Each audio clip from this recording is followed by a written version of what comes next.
Okay, hello and welcome to the NFL Best Ball Draft Simulator quick tutorial that I've put together. So the way this tool works is it is currently designed to be a simulator and model for the DraftKings NFL Best Ball. And the idea is you draft 20 players, and of those you get one quarterback, three wide receivers, two running back, and one tight end, along with one flex position, which would be a running back, a wide receiver, or a tight end. And whoever from that week's uh, play has scored the most points out of your roster of 20 will be whoever is counted for that week's points. So this is a simulator, and what it does is I've got some canned strategies over here that you can play with. One is balanced, one is power tight end, one is power running back, power quarterback, etc. I'll go through those in a minute. I'm going to set it to balanced currently. And the idea is it also takes into account player injury. So if a player has a higher percent chance of getting injured, they're probably going to be something that you need to take care of by watching out not to take those kinds of players and the number of games that they end up missing. Additionally, it's got the fantasy points per tier. So this is divided out into 4 tiers.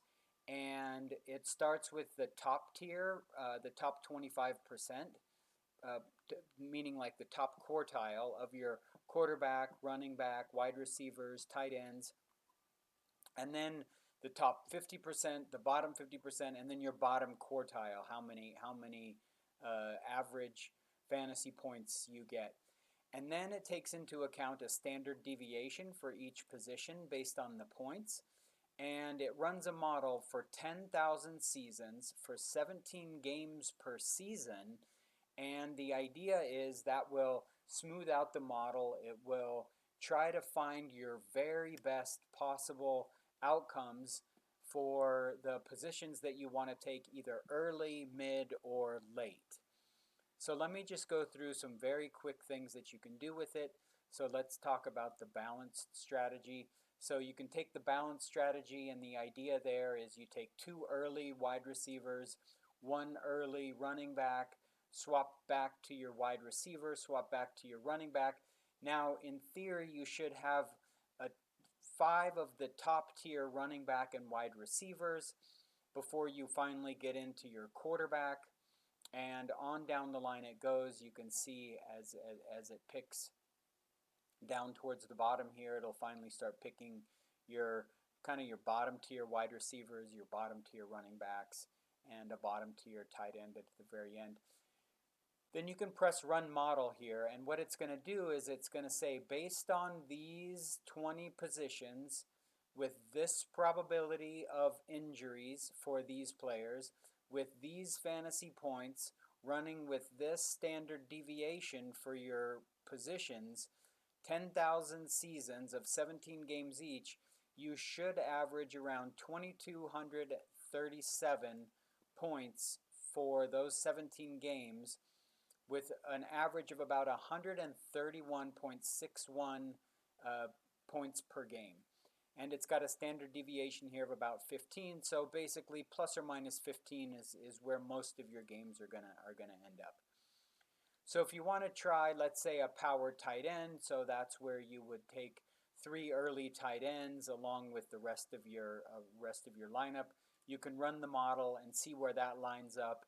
And as you can see, that's slightly worse than a balanced. So that ends up with 2,159, and with your standard deviation of about 16 on 127 points per game. So let's see what a power running back does. And what that does is it's going to give you about 2,280 points for an entire season, with 134 points average per game. So that one's kind of better so far. So the idea with this is, what you want to do is you would want to play around with this model and see if picking up more running backs early on, maybe a later quarterback, maybe get your tight ends lined up a little bit differently, worry about your wide receivers a little bit later. In this lineup that I was just clicking through, it's 3 quarterbacks, 7 wide receivers, 6 running backs, and 4 tight ends.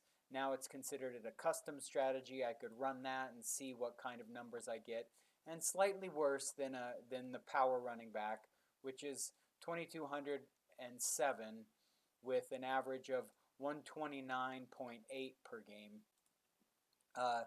But I'll show you where this model really comes into play. And let's say we decide that we want to try a power running back strategy.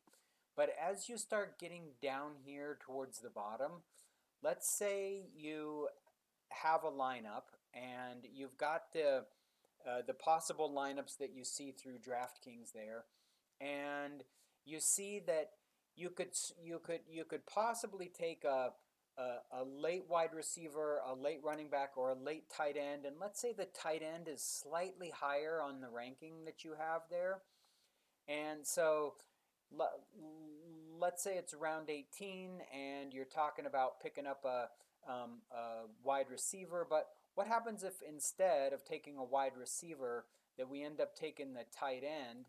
Let's say we take a couple of late tight ends instead, and we try to run the model, and what we're trying to beat is 2280. And if by chance the ranking is higher on those late tight ends than it is on your wide receivers, it might be a good idea to go ahead and pick up those late tight ends. So now you're at 2295 for the 17 game season with an average of 135.02 rather than the standard power running back, which was 2,280. So this is where the tool gets really powerful. You can use this live.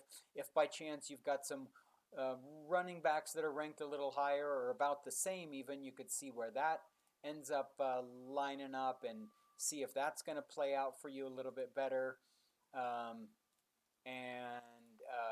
You can really tweak your model to what you're looking for. The key thing, as we all know, every point counts. So every advantage that you can get, this is the place to do it.